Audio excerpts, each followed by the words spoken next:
지난 시간에 일과에서 함께 나눈 것처럼 우리가 하나님의 그 복음, 그 하나님의 말씀이 능력이 되도록 하지 못하게 하는 그런 생각들이 얼마나 많이 우리 안에 촘촘히 깔려 있는지를 확인하고, 나는 더 이상 종교적으로, 좀 우리가 신앙생활이 달라지지 않고 변화되지 않고 풍성하지 않은 건 종교적인 생활을 해서 그렇습니다.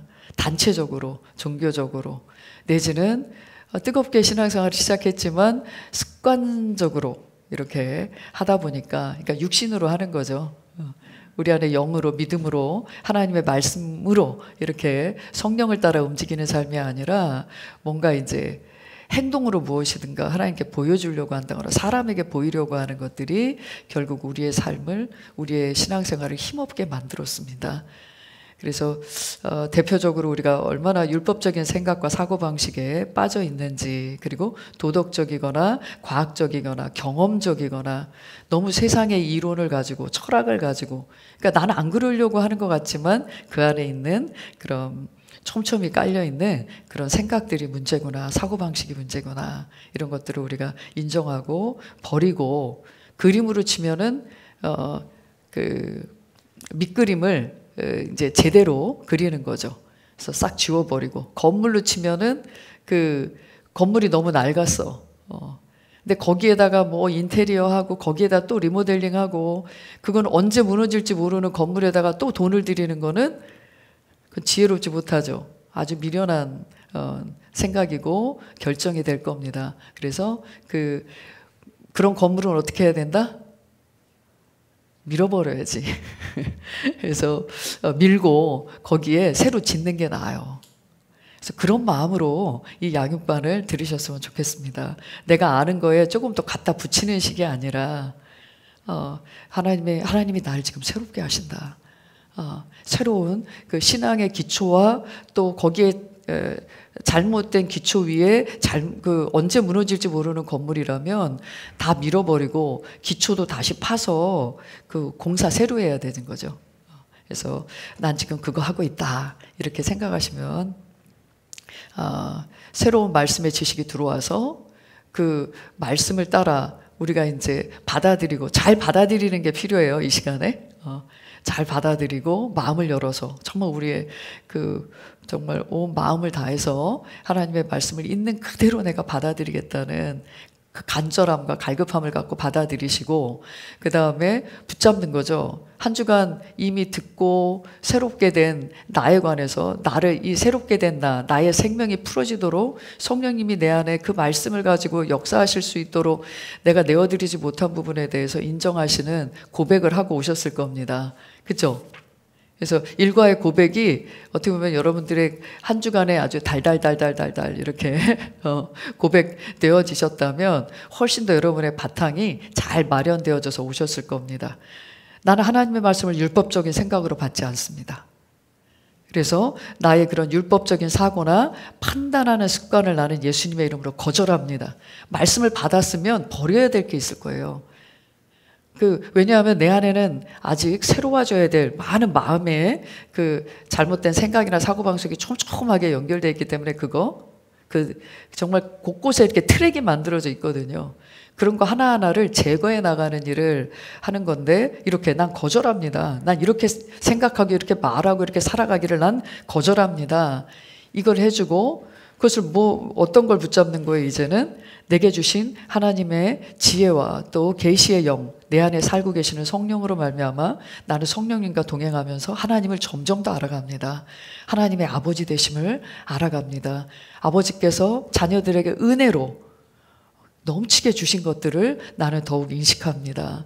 나를 부르심의 소망을 따라 나는 오늘도 중요한 결정을 하고 바른 결정을 해서 앞으로 더 전진해 나아갑니다. 내 안에 활동하시는 성령의 능력이 나의 믿음을 더욱 최고의 자리로 나를 이렇게 높여놓고 그 위에서 모든 상황을 바라보고 판단하게 하기 때문에 나는 모든 분야에 형통합니다. 그러니까 내 안에 무엇이 있는지를 정밀하게 알 때 그것에 대해서 지우고 버리고, 그 다음에 새로운 말씀을 붙잡고 또 그런 삶이 내 삶이다라고 선포하고, 이렇게 되면 무엇보다도 성령님과의 동행과 동역의 삶이 아주 활발하게 나타날 수밖에 없습니다. 우리 신앙생활은 성령님과의 연합이고 성령님과의 동역이에요. 그러려면 성령님이 활동하시고 역사하실 수 있는 하나님의 말씀이 들어가 있어야 됩니다. 말씀과 세상의 교훈이 섞여 있고 하나님의 말씀을 오래도록 신앙생활을 오래도록 했고 설교 말씀 많이 들었는데 거기에 자신의 생각이 자신의 이론이 또 같이 막 섞여 있고 그래서는 성령님께서 그 하나님의 말씀의 재료를 가지고 나에게 가르치고 인도하시는 데는 너무너무 제한을 받으시고 계신 거죠. 그래서 우리의 삶의 변화와 발전은 하나님의 말씀의 역사와 성령님의 역사가 함께 갈 때 발전한다라고 한 것처럼 이 부분을 늘 인식하셔야 되겠습니다. 난 오늘 새로운 말씀을 붙들고 그 말씀을 따라 나의 그런 말씀을 방해하는 것들을 나는 거절하고 버릴 거고 다시금 이 말씀을 지속적으로 매일매일 인식하면서 붙잡고 성령님과 동역하겠다. 이걸 매일매일 결단하시는 겁니다. 네. 오늘 성경의 맥을 통해서 우리가 알게 되는 그 많은 사실들이 있으실 텐데요. 그 성경에 나타난 그 복음의 그 진리들을 오늘 이 시간 함께 나누려고 합니다. 먼저 일과에서 암송했던 말씀 암송하고 넘어갈까요? 요한복음 8장 31절 2절인데 아주 중요한 구절만 외우겠습니다. 자, 준비되셨나요? 자, 우리 함께 암송합니다. 너희가 내 말에 거하면 참으로 내 제자가 되고 진리를 알지니 그 진리가 너희를 자유롭게 하리라. 아멘. 아멘. 우리가 하나님의 말씀을 따라 생각하고 말하고 행하기를 지속하며 매일매일 그 말씀을 인식할 때마다 붙잡을 때마다 우리는 주님을 따르고 주님께 헌신되고 주님께서 베푸신 그 성령과 함께하는 놀라운 그런 정말 기적의 삶을 자유로운 삶을 한계가 없는 삶을 우리는 살아갑니다. 그것이 진정한 자유다. 사실 우리의 생각이 얼마나 많이 하나님이 우리를 제한하셨던 게 아니라 왜 이렇게 삶이 안 되지 나는? 하나님이 복을 안 주셔서 이러나? 이게 아니라 우리의 생각이 가로막고 있었던 거죠. 그래서 우리의 생각이 나의 한계가 되었고 그동안 앞으로 뻗어나가지 못하게 하는 그런 그 천장과도 같은 거였습니다. 이제 그걸 하나님의 말씀으로 깨나가는 그런 자유한 삶. 어떤 부분에서는 우리의 영의 자유를 우리의 혼과 우리의 육신, 곧 세상이 가로막는 부분을 우리의 영에 있는 것으로 깨나가는 거라고 생각하시면 되겠습니다. 또 뭔가 나는 부족한데 이렇게 제한하고 있는 것들을 하나하나 내가 다 깨나가야 된다고 이게 아니라 이미 그 모든 것을 깰 수 있는 완전한 영의 능력, 영의 지식, 영의 부어진 은혜 이거를 발휘하면 이 한계가 깨진다 이런 의미입니다. 자, 두 번째 우리 이과에서 함께 암송해야 될 말씀입니다. 마태복음 16장 16절 말씀입니다. 주는 그리스도시요 살아계신 하나님의 아들이십니다. 아멘. 여기서 이건 누구의 고백이었습니까? 베드로 고백이었습니다. 베드로의 고백이었습니다. 그래서 예수님에 대해서 예수님에 대한 소문이 이제 무성했어요. 그 엘리야와 같은 선지자구나 하면서 그의 가르침이 남다르고 권위 있다. 이렇게 하면서 이제 예수님을 이제 좋아하는 무리들과 칭송하는 무리들이 있었습니다. 심지어 그 당시에 침례 요한의 제자들까지도 예수님을 침례 요한보다 더 나은 선지자구나 이렇게 하면서 예수님을 따르려고 하는 그런 이제 분위기가 만들어진 거죠. 근데 예수님께서 제자들에게 묻습니다. 그들은 그렇게 말하지만 너희는 나를 누구라고 하느냐? 하니까 그 당시에 제자들도 예수님을 그 선지자와 같은 좋은 랍비, 선생 정도로 생각을 했어요. 그리고 그가 하는 모든 일이 이 로마의 속국이 되어 있는 로마의 식민지가 되어 있는 이스라엘을 해방시킬 혁명가 또 그가 이 이스라엘을 해방시킬 수만 있다면 이스라엘의 왕이 될 자라고도 이들은 생각했었습니다. 그래서 예수님이 만약에 그런 왕이 되면 나는 우편에 나는 좌편에 세워주십시오. 이렇게까지 출세의 길이 열릴 것이다. 이렇게까지 생각하는 제자들도 있었습니다. 근데 거기 예수님이 그때 아무도 이제 제자들이 대답을 안 하니까 베드로가 얘기하죠. 주는 이렇게 얘기합니다. 그 당시에 로마의 속국이었기 때문에 여기서 말하는 주는 로드라는 뜻이거든요. My Lord. My Lord. 이 로드는 황제에게만 붙였던 칭호였습니다. 황제에게만. 근데 황제가 아닌 다른 서민에게 이렇게 로드라고 한다는 거는 왕에 대한 모욕이었죠. 그래서 그 자리에서 죽임을 당할 수 있는, 이거는 죽음을 각오한 고백이었습니다. 주님은 나의 왕이십니다. 나의 주인이십니다. 그래서 이런 고백을 하고 주는 그리스도십니다. 그러니까 이 그리스도라고 하는 이 단어는 이름이 아닙니다. 이거는 직함이라고 생각하시면 됩니다. 그래서 그리스도 그러면 히브리어로는 메시아라는 뜻이에요. 하나님이 보내시겠다고 약속하신 그 구원자. 헬라어로는 그리스도, 동일한 구원자 뜻입니다. 그래서 곧 우리를 이 인류를 또 이스라엘을 구원할 구원의 직분을 받은 하나님으로부터의 기름 부음을 받은 자라는 뜻입니다. 그러니까 베드로의 고백이 놀라운 거죠.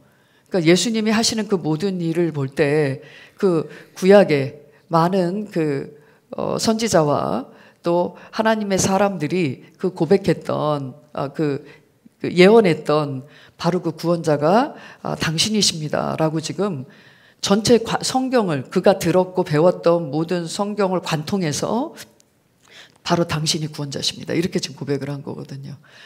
그러니까 예수님께서 그리고 당신은 하나님의 아들이십니다. 이 고백을 하니까 이를 알게 하신 이는 너의 부모도 아니고 배움도 아니고 오직 하나님으로부터 온 계시다라고 얘기하는 거예요. 하나님이 너에게 알게 하셨구나. 이렇게 얘기하시면서 이 반석 위에 교회를 세우리니 하면서 음부의 권세가, 지옥의 권세가 해하지 못한다 하면서 여기서 교회라는 단어를 예수님이 쓰시게 됩니다.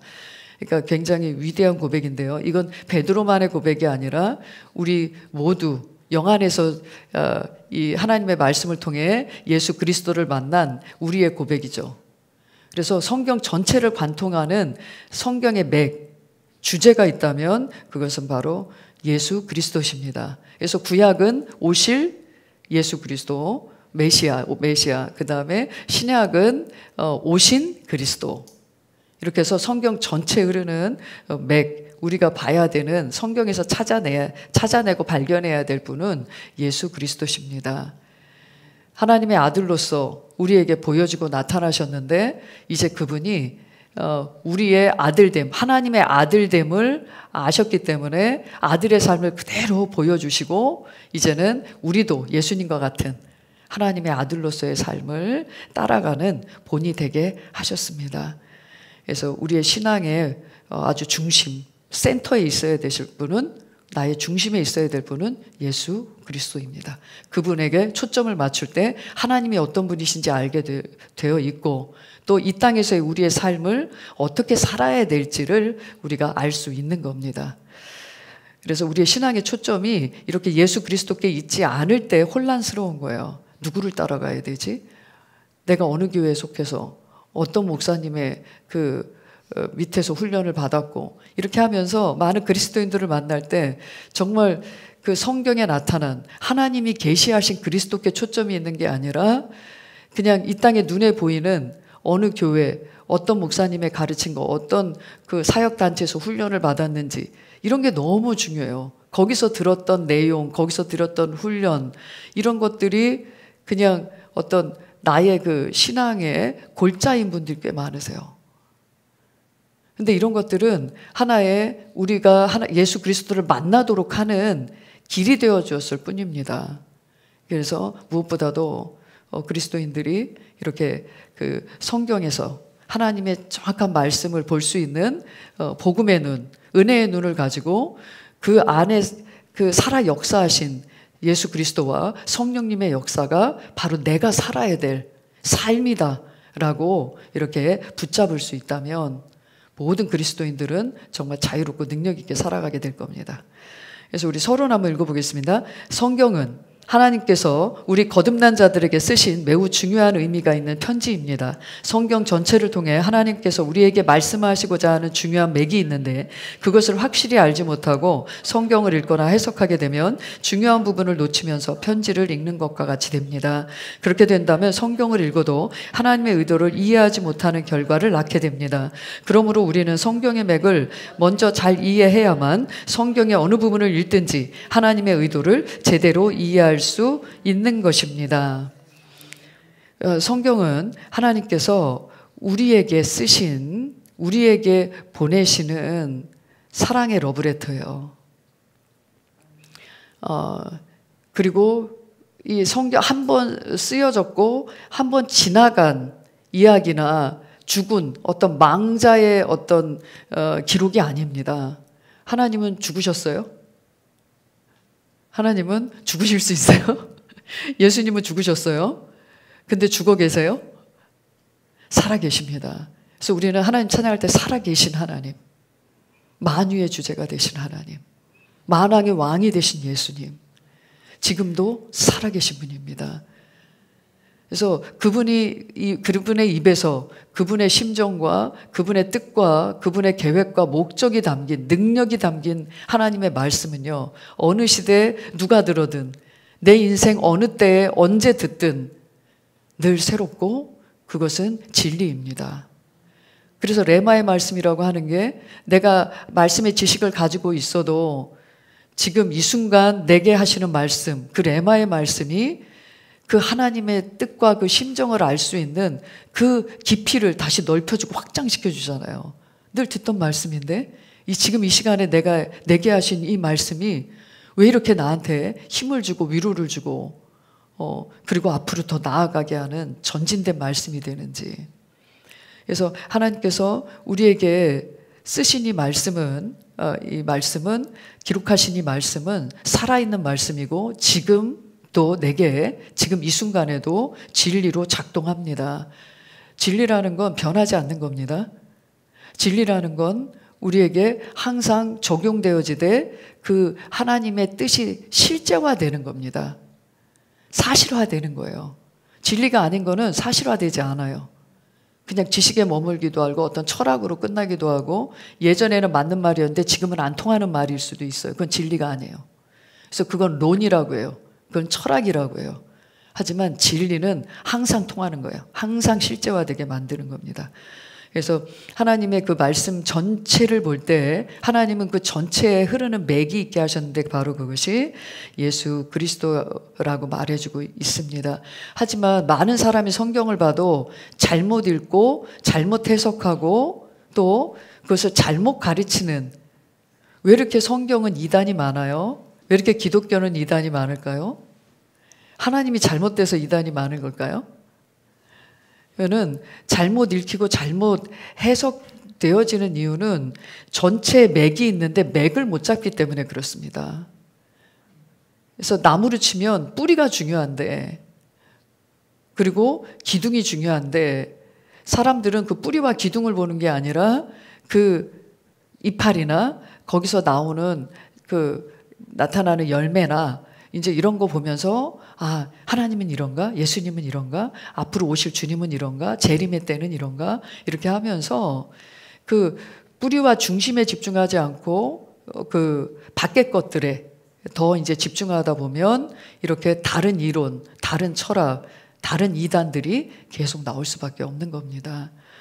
그래서 무엇보다도 사실 양육반을 잘 배워놓기만 하면 우리 성도들이 어떤 이런 잘못된 이론이나 철학이나 이단에 잘 빠지지 않습니다. 왜냐하면 분별할 수 있거든요. 지금 저 사람이 말하는 그 신앙의 어떤 생활이나 아니면은 교회 생활에 지금 무엇인가 빠져 있구나, 어딘가 치우쳐 있구나, 이걸 분별을 할 수가 있어요. 그래서 이 시간에 성경의 맥이라는 제목이지만 복음이란 무엇인가? 복음. 성경을 복음 하잖아요. 원래 영어로는 굿뉴스입니다. 굿뉴스. 좋은 소식. 여러분들 좋은 소식 들으면, 나쁜 소식을 들으면 불안하고 염려가 되고 걱정이 가득해지지만 여러분들이 좋은 소식 들으면 뭐 우리 아이가 이번에 시험에 합격했대. 그러면 여러분들 기쁘세요? 아이가 정말 어렵게 공부하고 공부했는데 이번에 기사 자격증 땄대. 그러면 여러분 너무 기쁘겠죠. 이러면 여러분들이 그런 소식을 들으면 와! 이렇게 되잖아요. 그러니까 기쁜 소식이라는 건 듣는 사람이 기뻐 뛰게 만드는 소식입니다. 그래서 성경은 읽으면 읽을수록 기뻐 뛰게 하는 것보다 해라 하지 마라로 뭔가 이렇게 다 조건문으로 되어 있고 뭔가 우리가 잘하나 못하나 하나님이 막 감독하시는 것 같고 이렇게 보여지는데 그것은 성경을 잘못된 눈으로 지금 읽고 있는 거죠. 그래서 하나님께서 어떤 분이신지는 하나님의 창조를 통해서 확인해 볼 필요가 있습니다. 그래서 첫 단추가 그 하나님이 내게 어떤 분이시고 그리고 나를 향해 어떤 계획을 가지고 계시고 어떤 목적을 가지고 계신지를 너무너무 알리고 싶어 하십니다. 그래서 첫 단추는 창조부터 시작을 해야 됩니다. 여러분들 내가 당신에게 복음을 전해줄게요 하면서 복음 전하실 때 보면 첫 번째 첫 단추가 당신은 죄인입니다로 시작합니다. 그렇게 복음 많이 들어보셨죠?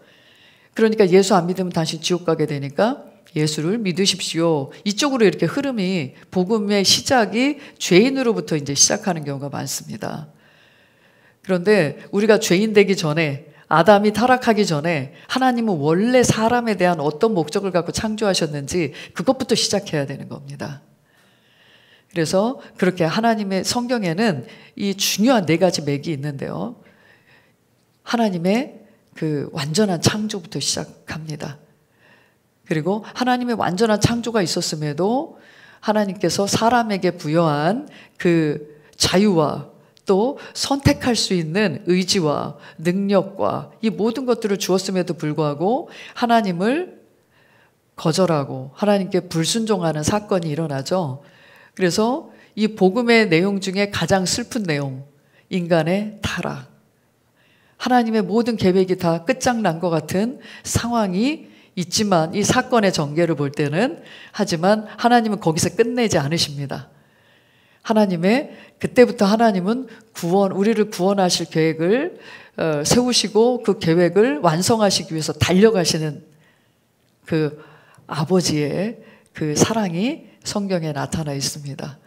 우리가 사랑에 대해서 들으면 기분 나빠요? 아니면 기분 좋아요? 기분 좋죠.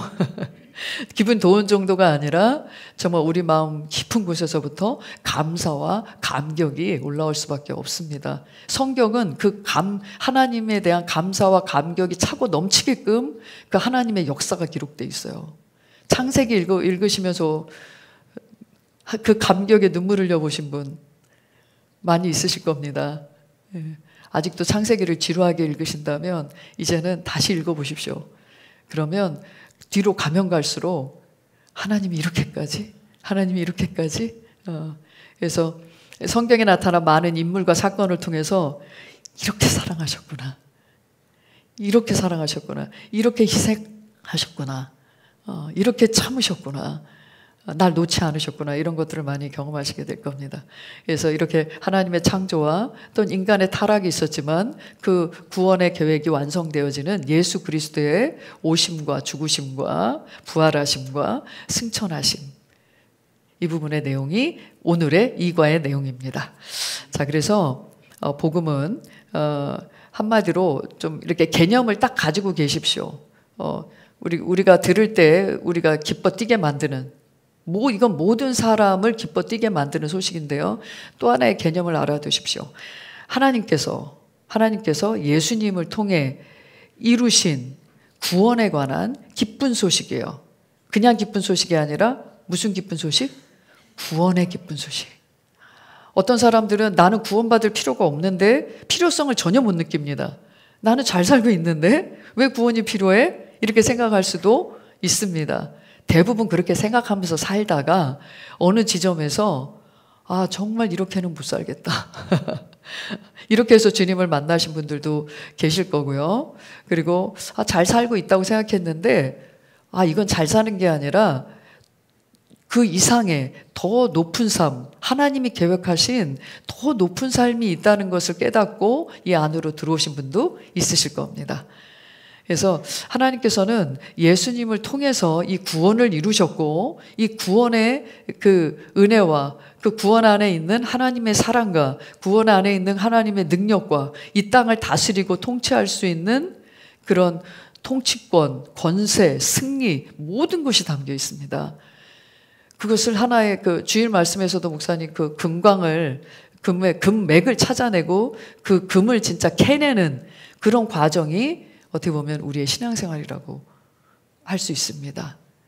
그래서 하나하나 하나님께서 우리에게 구원으로 말미암아 이루어 놓으신 그 은혜의 일들을, 또 은혜의 모든 축복들을 우리는 찾아서 누릴 뿐만 아니라 또 구원받은 사람들에게는 하나님의 사명이 주어져 있죠.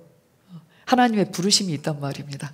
하나님과 이 땅에서 동역해야 될 일들이 있는데 그런 부분들을 또 찾아 발견하고 그것을 끝까지 이루는 삶이 이제 그리스도인에게 하나님의 자녀들에게 계획된 삶입니다. 그래서 첫 번째 그 성경의 맥의 아주 중요한 부분을 다루겠습니다. 원래 인간은 어떻게 창조되었는가, 하나님의 창조에 대해서 이 두 줄에 다 아주 정확하게 명확하게 표현되어 있습니다. 읽겠습니다. 원래 인간은 하나님의 형상을 따라 영적인 존재로 지음받았고 하나님과 교통하며 문제가 없고 부족함도 없는 완전한 창조 속에 모든 피조물을 다스리는 권세를 받았습니다. 네. 보시면 하나님께서 우리를 어떤 존재로 만드셨나, 영적인 존재로 만드셨다고 했는데 창세기 1장 26절, 27절 다 소리내서 큰 소리로 읽겠습니다. 하나님께서 말씀하시기를 우리의 형상대로 우리의 모습을 따라 사람을 만들자. 그리하여 그들로 바다와 고기와 공중의 새와 가축과 모든 땅과 땅 위를 기어다니는 모든 기는 것을 다스리게 하자 하시니라. 그리하여 하나님께서 자신의 형상대로 사람을 창조하셨으니 곧 하나님의 형상대로 그를 창조하셨으며 그들을 남자와 여자로 창조하셨느니라. 아멘. 하나님은 창조의 계획을 세우시고 선포도 하세요. 지금 26절 보시면 우리가 우리의 형상대로 우리의 모습을 따라 사람을 만들자, 이렇게 그분 안에 있는 계획을 말해내고 선포하시죠. 이거는 이제 우리가 믿음을 다룰 때도 하나님의 속성, 우리에게 있는 그 본성을 잘 표현해주고 있습니다. 보시면은 바다와 고기와 공중의 모든 새와 가축, 그 땅의 모든 기는 것들을 이들로 다스리게 하자, 이렇게 얘기합니다.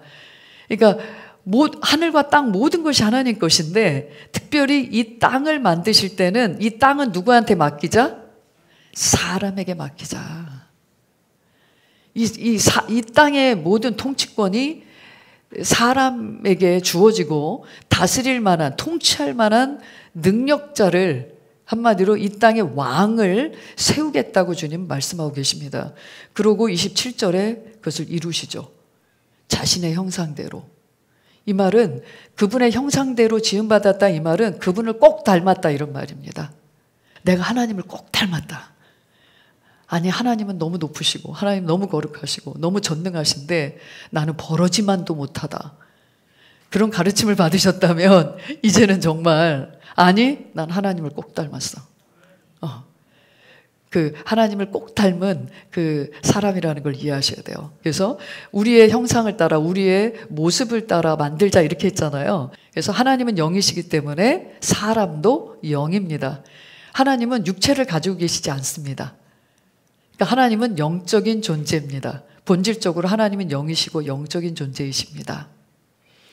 그래서 우리도 동일하게 영적인 존재로, 근데 우리가 육신도 가지고 있고 또 우리는 생각도 하고 사고하고 추론하고 그 다음에 그 뭔가 깊은 내면으로부터 또 우리의 혼이 영향을 받고 있다, 이런 것쯤은 믿지 않아도 알아요. 그래서 영혼, 몸, 이렇게 이 부분만큼은 믿지 않는 사람들도 사람이 영혼과 몸으로 이루어졌다라는 걸 압니다. 그래서 몸은 죽지만 영혼이 떠난다, 이런 것들에 대한 개념은 가지고 있고요. 내세관도 가지고 있습니다.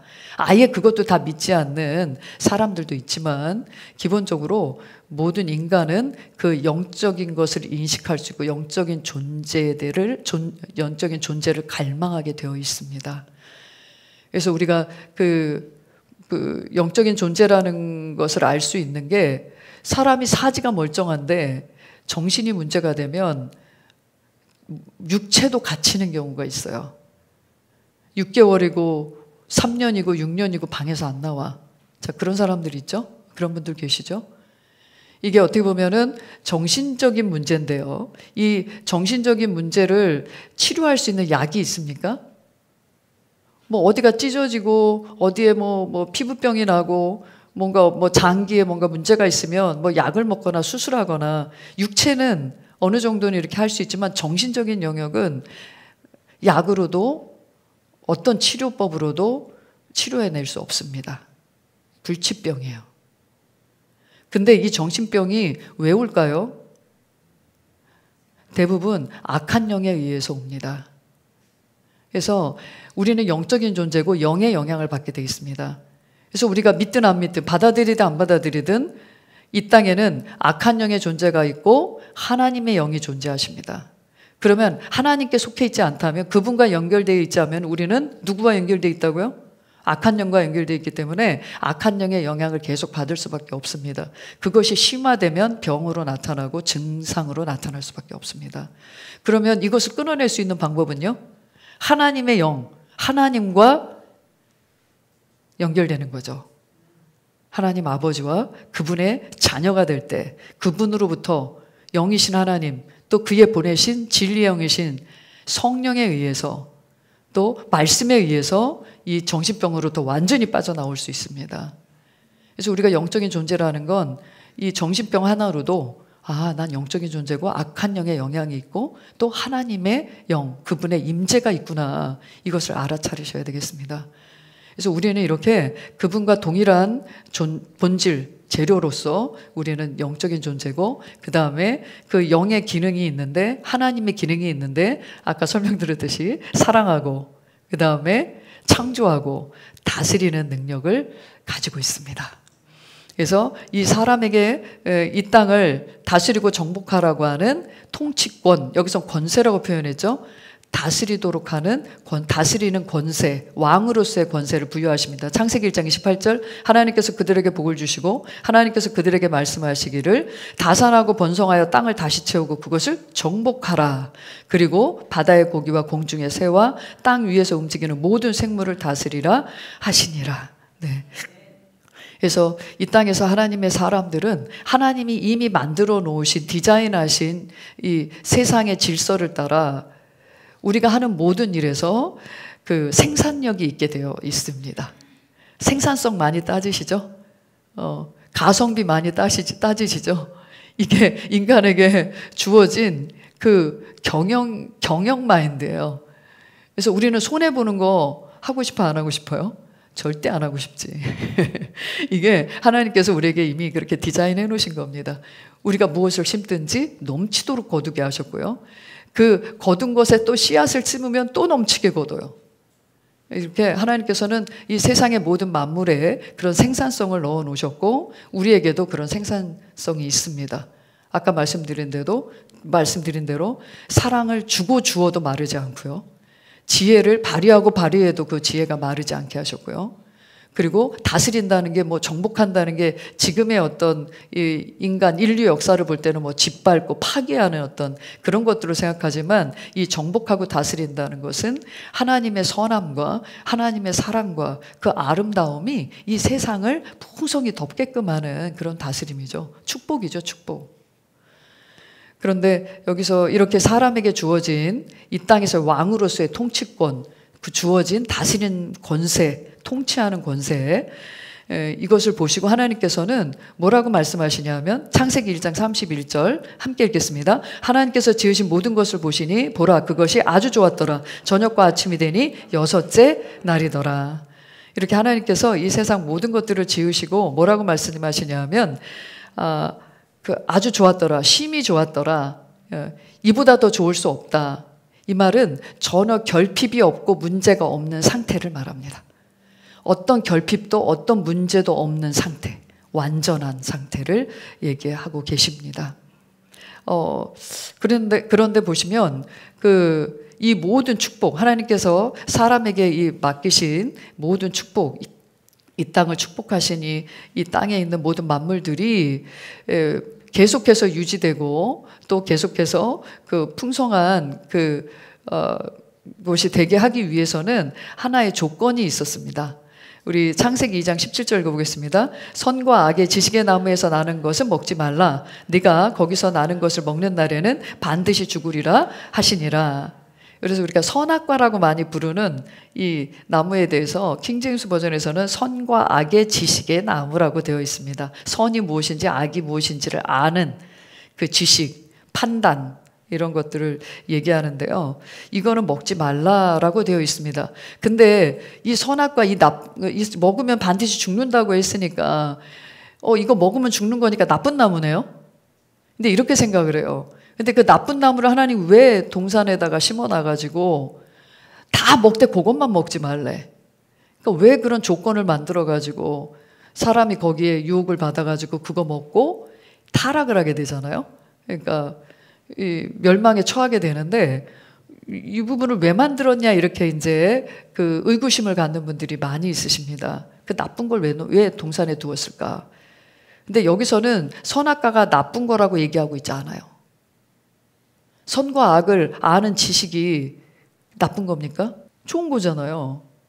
좋은 겁니다.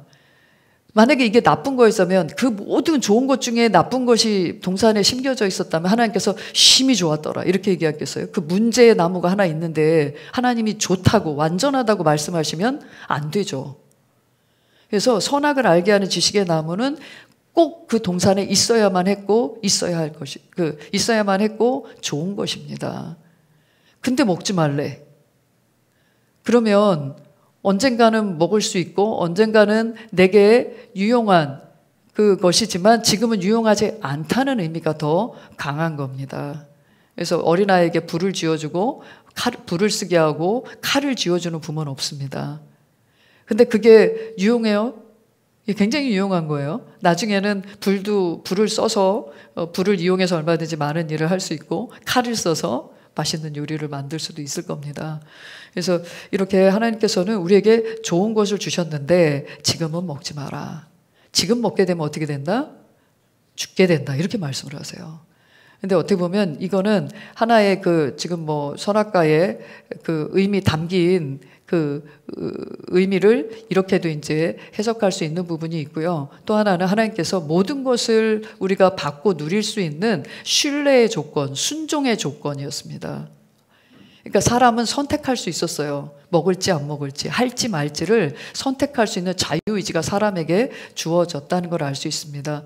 그에게 있는 의지와 선택권을 가지고 하나님을 사랑하고 신뢰하기를 늘 선택하면서 하나님을 알아가고 그분에 대한 신뢰가 커지고 하나님의 가르치심을 받으면서 우리는 자라가는 게 하나님의 계획이었습니다. 이렇게 보시면 하나님과 하와에게 주어진 이 명령은 모든 하나님의 축복이 담겨 있는 명령이었어요.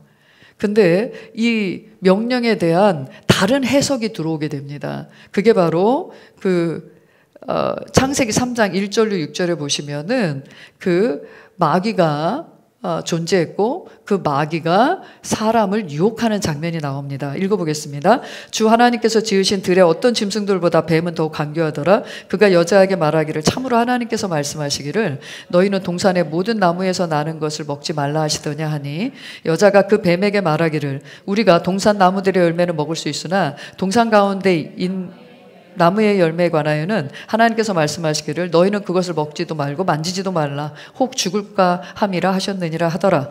그 뱀이 여자에게 말하기를 너희가 반드시 죽지는 아니하리라. 너희가 이것을 먹는 날에는 너희 눈이 열리고 너희가 신들과 같이 되어서 선과 악을 알게 되는 줄을 하나님께서 아심이라 하더라. 여자가 보니 그 나무가 먹음직하고 보기에도 즐겁고 현명하게 할 만큼 탐스러운 나무인지라 그녀가 거기에서 그 열매를 따서 먹고 그녀와 함께한 자기 남편에게도 주니 그가 먹더라. 네, 이렇게 하나님의 하나님께서 주신 그 명령에 대해서는 대부분 우리를 축복하시기 위한 길을 여는 명령이죠. 우리가 그것에 순종하게 되면 더더욱 하나님을 알게 되고 하나님의 축복이 더 강력하게 왕성하게 풀어지는 것을 알 수 있는데 이미 아담과 하가 그 창조되기 전에 사탄이 존재한 것을 알 수 있습니다. 그래서 에스겔에 보면 그 루시퍼라고 하는 찬양, 하나님을 경배하는 그것을 관장하는 루시퍼가 천사들과 함께 하나님을 대적함으로 말미암아, 그러니까 나도 내가 저 하나님의 자리에 내가 앉아야겠다 하면서 대적함으로 그 하나님의 저주를 받아 땅에 떨어지는 그런 떨어진 상태였고, 그가 하나님이 만드신 그 사람을 시기하고 질투하여 이 동산에 들어온 것을 알 수 있습니다. 여기서 뱀이라고 했는데 뱀이 사탄이 아니라요, 사탄도 악한 영이기 때문에 사탄과 그의 함께했던 그 루시퍼와 그의 천사들이 사탄과 악한 영으로 바뀐 거죠. 형질이 바뀌어버린 겁니다. 그래서 그들은 영이기 때문에, 영적인 존재이기 때문에 육체가 없습니다. 그래서 이 뱀이라고 하는 그 아주 간교하다 그러는데 아주 지혜로운 동물이었어요. 그 동물에게 들어가게 되죠. 예. 그래서 나중에 이 뱀은 기어다니게 됩니다. 저주를 받아서. 재밌네요. 뱀은 그러면 다리가 있었네요. 근데 보시면은 그 여자가 여자한테 이제 하와에게 먼저 다가와서 이 동산 질문을 해요. 이 동산의 모든 나무에서 나는 걸 먹지 말라 그랬니? 너무 엉뚱한 질문을 해요. 하나님께서 다 먹으라고 한 것을 다 먹지 말라 그랬니? 이렇게 물어봐요. 그러니까 하와가 아닌데 하나는 먹지 말라고 했는데, 이렇게 하면서 그 나무에 대해서 뭐라고 얘기하냐면 먹지도 말고 만지지도 말라 그랬어, 이렇게 얘기해요. 하나님께서는 만지지 말라 그랬습니까? 먹지 말라 그랬어요. 근데 만지지 말라 이렇게 말을 보태요. 하와가 말을 보태고요. 그 다음에 혹 죽을까 함이라, 이거는 죽을지도 몰라, 이렇게. 그러니까 선하시고 아버지이신 하나님이 우리 죽이시겠어? 일단 이런 의미이기도 한 거죠. 근데 하나님의 말씀은 반드시 성취될 수밖에 없는 말씀입니다. 하나님은 빈말을 하지 않아요. 근데 그 말을 빼버립니다. 죽을까 함이라, 죽을지도 몰라, 이런 뜻입니다. 그래서 인간의 속성이 이렇게 말을 보태고 빼는 게, 그러니까 어리면 어릴수록 거짓말을 더 많이 하게 되잖아요. 왜? 혼날까봐, 무서워서. 또 하라고 했는데 하라고 한 일을 지킬 만한 능력이 안 되니까 거짓말을 합니다. 그때 대부분 하는 게 보태거나 빼는 거예요. 이것 때문에 모든 인간관계의 문제가 다 여기서 나온다는 걸 알 수가 있습니다. 마찬가지 하와가 이렇게 하나님의 말씀을 정확하게 말해내지 않고 정확하게 모르는 것을 알고 사탄이 그때부터 거짓말을 합니다. 아니, 먹어도 반드시 죽지 않아, 이렇게 얘기해요. 하나님은 반드시 죽는다고 했는데 그걸 확 뒤집어서 아니, 안 죽어, 이렇게 얘기해요. 그냥 안 죽어도 아니야, 반드시 죽지 않아, 이렇게 하나님 말씀을 따라해요. 그러면서 그것을 먹게 되면 눈이 열릴 것이고, 한마디로 지혜롭고 신들과 같이 된다, 하나님처럼 될 거야, 이렇게 얘기해요. 이미 아담과 하와는 그 하나님의 지혜의 최고봉에 서 있었습니다. 그들의 눈은 열려 있었고 그들은 이 세상을 다스릴 만한 그 지혜가 있는 자들이었고요. 신들과 같이 된다? 이미 하나님으로부터 나왔는데, 이미 하나님과 같은 영적인 존재였는데 전혀 하나님보다 못한 존재로 딱 끌어내리면서 이거 먹으면 그렇게 될 수 있어 라고 얘기합니다. 그리고 네가 그렇게 될까 봐 하나님이 싫어서 못 먹게 하는 거야 라고 전혀 다른 얘기를 해요. 하나님의 전혀 의도도 아니고 목적도 아니고 하나님의 마음에 있지도 않은 것들을 집어넣습니다. 근데 하와가 그거를 보니, 여자가 그러고 나서 나무를 보니 이렇게 되어 있는데요. 이 말을 듣고 설득된 상태에서 나무를 보니까 너무 먹고 싶은 거예요. 그러니까 뭐든지 말이라는 거는 설득시키는 능력이 있습니다. 여러분들 보험에 대해서 처음에 들을 때는 아유 이거 상술이네 이랬다가 5번 10번 들어보십시오. 이 보험 안 들면 망할 것 같아. 이 주식 안 사면 끝장 날 것 같아. 그러니까 들으면 들을수록 설득되는 거예요. 설득력이 있습니다. 특별히 사단은 대단한 설득력을 가지고 있습니다. 그래서 진리가 정확히 서 있지 않는 사람을 찾습니다. 진리가 없는 사람을 찾고, 진리를 안다고는 하는데 지식은 있다고 해야 하는데 어설프게 알아. 그리고 그 말씀을 왜 하셨는지에 대한 하나님의 의도와 목적을 잘 몰라. 그러면 그냥 세상적으로 살아요. 세상의 이론을 잘 따라가고, 마찬가지 하와가 그렇게 되므로 자기만 먹는 게 아니라 누구에게도 줘요?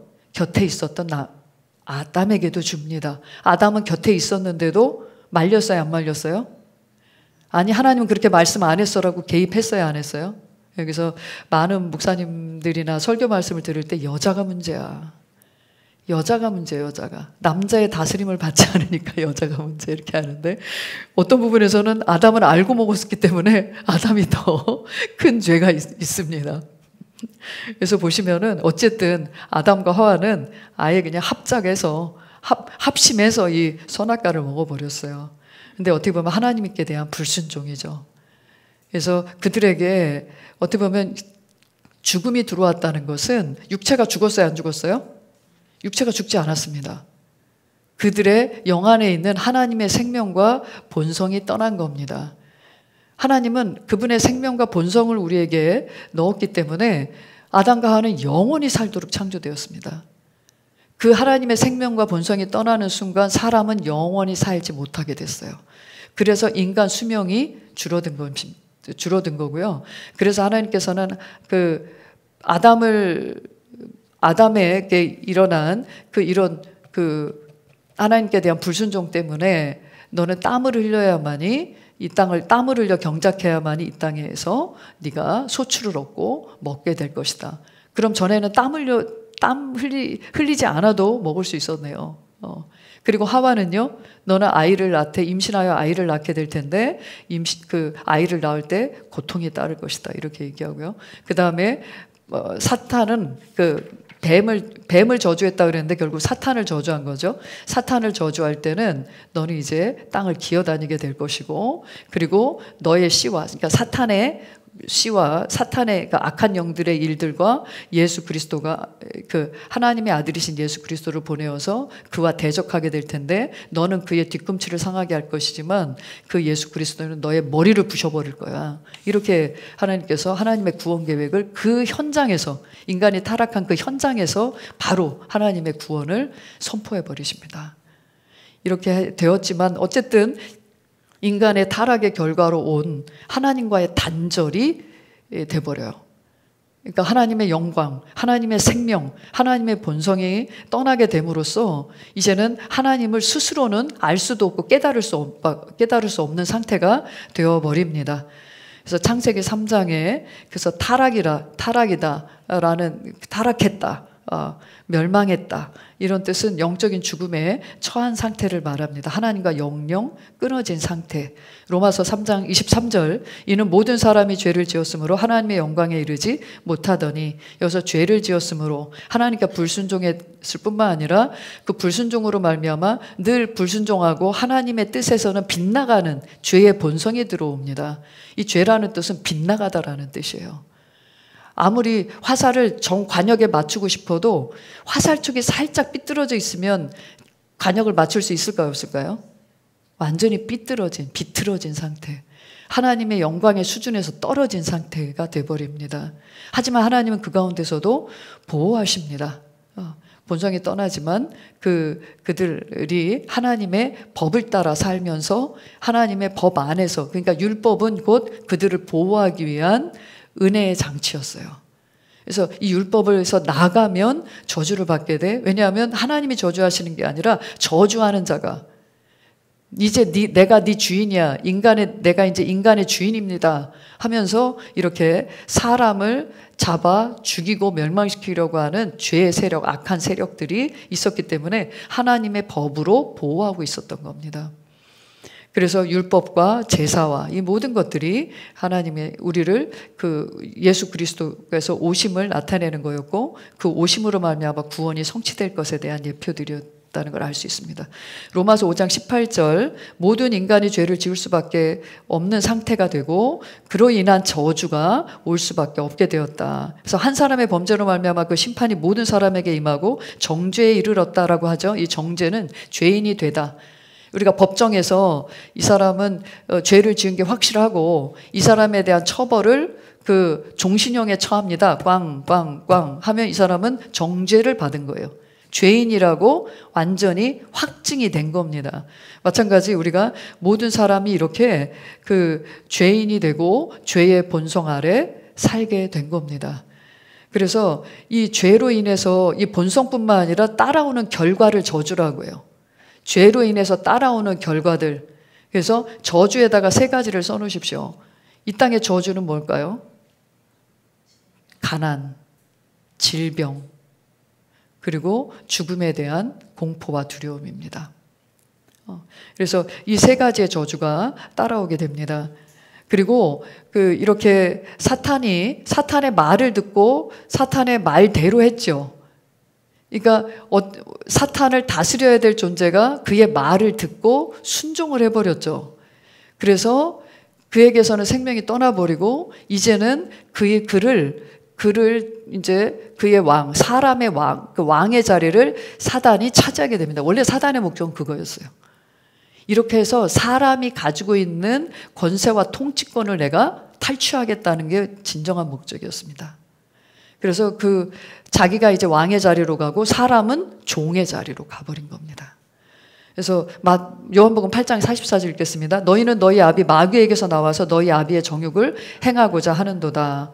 나는 우리 엄마 아버지가 낳아줬는데 네 아버지는 누구다? 마귀다. 이렇게 지금 예수님이 말하고 있어요. 구원받기 전에 사람의 상태를 예수님이 이렇게 표현하고 있습니다.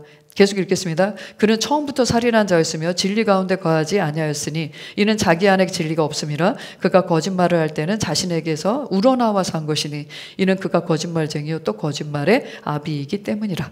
아까 말씀드렸듯이 죄의 나타나는 모습이 거짓말입니다. 하나님의 말씀은 들어도 말씀은 거짓말 같고 이 세상의 말들은 진실 같고, 그래서 말씀이 아닌 모든 것이 거짓말인데요. 사탄은 어쨌든 말씀을 가지고 이렇게 비틀고 바꾸고 뒤집어서 우리한테 그게 진리야라고 말하는 그 짓을 합니다. 근데 사람은 그에 또 잘 속아요. 그래서 모든 살인과 어두운 공포와 두렵게 하는 것과 이 모든 것들이 사단의 일이라는 걸 알 수 있습니다. 그래서 이렇게 하나님과 영원히 영적으로 단절된 사람은 또 영원히 하나님과의 단절되는 지옥에 떨어지게 되었습니다.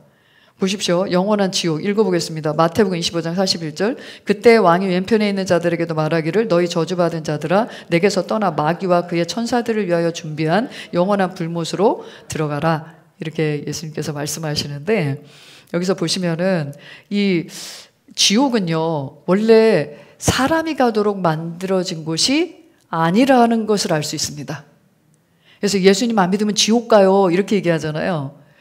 근데 원래 사람이 알아야 될 것은 지옥은 사람이 갈 곳이 아니에요 라고 가르쳐 줘야 돼요.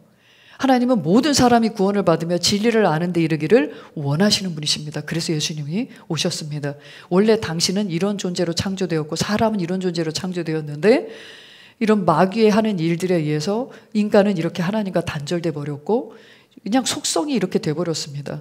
원치 않아도 우리가 이때에 살아서 주님과의 이런 영적인 만남, 영적인 교제, 하나님과 단절된 이 영적 죽음으로부터 우리가 해방될 때에만이 우리는 가지 말아야 될 곳에 가지 않고 가야 할 곳에 가게 되어 있습니다. 곧 하나님의 나라는 사람에게 보장된 것입니다. 그것을 붙잡으십시오. 그러니까 복음을 전할 때 사실은 그 출발점이 하나님 마음으로부터 시작돼야 되고 그분의 의도로부터 시작돼야 되는 게 맞습니다. 그냥 도식화해서 예수천당, 불신지옥 이렇게 전해버리면은 하나님이 얼마나 조건적인 분이 되겠어요. 하나님이 그렇게 그 논리나 조건에 갇힌 이런 세상 이상한 신이 아닙니다. 그래서 보시면은 그 지옥은 원래 누가 가야 된다? 마귀와 그의 천사들, 악한 영이 되어버린 그의 약한 영들이 가야 되는 곳입니다. 지금 얘네들은 거기에 갈 수밖에 없도록 그렇게 되어 있어요. 다만 유통기한이 지금 남아있을 뿐이에요. 주님이 오시는 그날에는 완전히 갇히게 됩니다. 그런데 보면 아직까지도 죄 아래, 저주 아래 있다면, 그 왕의, 그 사단의 통치 아래 있다면, 또 그걸 믿고 따른다면 결국은 우리가 가야 될 곳이 지옥이 될 수밖에 없다라고 지금 말해주고 있습니다. 그래서 저희 아이가 초등학교 2학년 때 저한테 묻는 거예요. 이제 복음 전하는 거 이렇게 이제 듣고 이제 교회에서 훈련받고 하니까 항상 우리 아이는 사람에 대한 불쌍히 여기는 마음이 늘 있어요. 좋게 말하면 굉장히 인본주의적인데, 하나님 중심적이지 않은 인본주의는 항상 하나님의 말씀을 또 거스르게 되어 있습니다. 그래서 왜 하나님은 지옥을 만들어서 사람을 지옥 가게 하셨네요. 너무 불쌍하대요, 지옥 가는 사람들이. 그래서 엄마도 그래. 근데 그게 하나님 마음이야. 근데 알아야 될 건, 그러니까 왜 사람이 지옥을 가게 만들었어요? 질문이 그거잖아요. 질문이 지금 오류가 있잖아요. 하나님은 사람을 사람이 가게 만든 곳이 지옥이 아니란 말입니다. 그래서 원래 지옥은 이렇게 마귀와 악한 영들이 가는 거야. 그에게 속해 있기 때문에 가게 되는 것 뿐이야. 근데 거기에 속하지 않고 이렇게 예수님을 믿고 하나님의 자녀가 되고 하나님 나라의 통치권을, 권세를 이렇게 되찾으면 되는 거야 라고 이제 설명을 해줬습니다. 그래서 하나님은 이렇게 한 영혼도 지옥에 떨어지기를 원치 않으세요. 자, 보시면 하나님의 구원 계획, 하나님께서는 모든 인간이 처한 저주에서 완전히 회복시킬 구원 계획을 세우시는데, 아까 그 마귀를 저주하실 때 말씀하신 창세기 3장 15절 읽어보겠습니다. 내가 너와 여자 사이에 또 내 씨와 그녀의 씨 여자의 후손 사이에 저기를 두리니 그녀의 씨는 너희 머리를 부술 것이요 너는 그의 발꿈치를 부술 것이라고 하시고. 네, 이것이 마귀의 이런 계획, 이제 나는 이 땅의 왕이 되기만 하면 모든 사람은 이제 내 거다. 하나님이 원하시는 대로 이들이 복을 받게 할 수 없어. 나만 죽냐? 같이 죽지. 이게 이제 물귀신 작전이라고 하는데, 너만 죽냐? 나만 죽냐? 너도 같이 죽자라는 그런 계획이 완전히 부서지는 게 바로 예수님의 십자가입니다. 왜냐하면 이걸 알았다면 사탄은 예수님을 죽이지 말았어야 해요. 근데 어떻게 하든지 이 땅에 오신 왕, 이 땅에 오신 하나님의 아들을 죽이면 끝날 줄 알았어요. 그래서 여러 방법을 써서 그 유태인들을 막 이렇게 건드려서 예수를 죽여라 이렇게 하잖아요. 바라바와 바꿔줘 이렇게 해가지고 예수님을 이렇게 하나님을 모욕하는, 자기가 하나님의 아들이라고 하고 또 구원자라고 하니까 자기는 분명히 어디에서 태어난 줄 아는데 구원자는 예루살렘에서 태어나야 되는데 저 어디 나사렛 동네에서 살던 시골 촌뜨기가 와가지고 자기가 구원자라고 하니까 어쨌든 성경에 부합하지 않아, 맞지 않아. 그러니까 하나님 모독하고 있는 거야. 그러니까 하나님을 모욕한 죄로 죽이되 유태인의 법에는 사형제도가 없었습니다. 그러니까 로마 속국하에 있으니까 로마 당신의 법정에서 살인죄로 해서 십자가에 달아달라고 그렇게 얘기해요. 예수님이 십자가에 달리신 이후 100년 이후에 십자가형은 사라집니다. 너무나 극악한 형벌이었기 때문에. 근데 예수님이 그의 머리를 부수는 전략이 뭐였냐면 이 모든 인류의 죄를 예수님이 다 떠안는 거였습니다. 그러니까 우리 한 사람 한 사람은 다 각자 자기의 죄값을 다 치러야 돼요. 근데 누구도 누구를 대신할 수가 없는 거죠. 다 죄인이니까. 근데 한 의인이 오셨어요. 예수님을 성령으로 잉태하게 할 수밖에 없었던 게, 죄가 유전되지 않는 방법은 그 방법밖에 없었습니다. 그러니까 처녀인 마리아의 뱃속에서 아이가 잉태됐어, 성령으로. 그러니까 죄가 유전됐어요, 안 유전됐어요? 유전되지 않습니다. 그래서 완전한 한 의인. 그래서 마가복음에서는 인자라는 표현을 많이 쓰잖아요. 사람의 아들, 사람이신데 그 안에 하나님이셔. 그 안에 하나님이 살아계시고 역사하셔. 이것을 이제 표현할 때 인자, 이렇게 사람이어야 되고, 사람을 대신할 사람이어야 되는데 죄가 없어. 그러니까 모든 사람의 죄를 다 뒤집어 쓸 수 있어. 그게 제사의 그 제사법에 나타난 죄를 전가하는 게 제사법에 계속 나타나잖아요. 흠없는 어린 양에게 그 어린 양을 데려온 그 사람의 죄를 대신 전가해서 그 양이 대신 죽잖아요. 그래서 이 일을 통해서 근데 이거를 사실 여기에 담겨 있는 하나님의 구원 계획과 그 전략을 알았으면 사탄은 예수님을 죽이지 말았어야 되는 거지. 예수님은 어떻게든 십자가에 달리려고 했습니다. 그 두 죄인은 어떻게든 이 십자가를 안 지려고 내가 왜 사형을 당해야 돼? 막 이러는데 예수님은 묵묵히 입 다물고 십자가형까지 가잖아요. 그 패션 오브 크라이스트 보면은 이렇게 막 그 두 강도 이렇게 못 박을 때는 막 안 박히려고 막 얼마나 아파요. 요만큼 찔려도 아픈데 이걸 탕탕탕 이렇게 박으니까 피가 막 줄줄줄 나잖아요. 근데 예수님은 이쪽을 박았잖아. 이쪽을 박았으니까 이리로 땡기잖아, 몸이. 땡겨지잖아, 통증 때문에. 그러니까 이쪽을 박아야 되니까 이 팔이 먼 거지. 근데 막 군인들이 잡아 당기는 그 참 놀랍게 참 표현했는데 당기는 게 아니라 예수님이 막 이렇게 이게 박히려고. 눈물이 나려고 그러네요. 그래서 어떻게 보면 그래서 이제 패션 오브 크라이스트 그 패션이라는 게 고통이란 뜻도 있고 열정이란 뜻도 있어요. 그러니까 내가 이렇게 해야만이 모든 죄가 나한테 전가되니까. 그래서 십자가에 달리십니다. 죽이고 났더니 부활을 했네요, 예수님이 4일 만에. 예. 그러니까 그때 사단은 모든 게 끝장납니다. 그래서 그때부터는 합법적으로 사람을 멸망시킬 수 있는 길이 끊겨버려요. 그러니까 지금도 사단은 끊임없이 하나님의 구원 계획에 대한 거짓을 계속 말하는 겁니다. 그리고 하나님을 계속 왜곡하고 하나님이 굉장히 저주하시고 지옥 보내는 분으로 막 이렇게 하는 거죠. 그래서 예수님은 온몸으로 그 모든 사람의 죄를 다 받으십니다. 그래서 육신으로도 죽으시고 또 장사되지 3일 만에 장사되어져서 무덤에 묻혔을 때 예수님은 그 지옥이라는 곳에 가셔서 내가 이 모든 죄를 다 받았기 때문에 이제 지옥에 합법적으로 올 수 있는 사람은 없어. 이제 네 계획은 다 끝났어 하고 부활하셔서 그 부활의 능력, 죄로부터 일으켜진 그 의의 능력을 이제는 예수님을 믿는 자마다 똑같이 그 모든 과정을 거쳐서 의인 되게끔 의인의 능력으로 하나님의 아들로 권세자로 왕으로 살게끔 그렇게 회복시키십니다. 제가 이걸 한꺼번에 다 말씀드렸어요. 보시면 이제 구약 전체의 내용은 오실 메시아에 대한 구원자에 대한 예표였다. 그래서 구약의 모든 사건 보시면은 뭐 노아의 홍수 사건부터 시작해서 아브라함이 이삭을 뭐 바치라고 해서 진짜 이삭을 정말 바치려고 제단에 뭐 올리기까지 하고 또 율법을 주시고 제사는 이렇게 드려서 어린 양의 죄가 전가하고 이런 모든 것들의 사건들이 다 예수님이 오셔서 완전히 성취해낼 구원을 예표하고 있습니다. 그래서 율법은 사실 사람이 지키라고 주셨다기보다는 난 지킬 수 없구나. 그러니까 없으니까 또 제사를 드리고 또 죄 짓고 또 제사를 드리고 그러니까 그 율법이랑 하나님의 명령을 저버리는 게 얼마나 큰 저주가 따라오는지에 대해서 하지만 저주를 피하고 용서받을 수 있는 길은 제사다.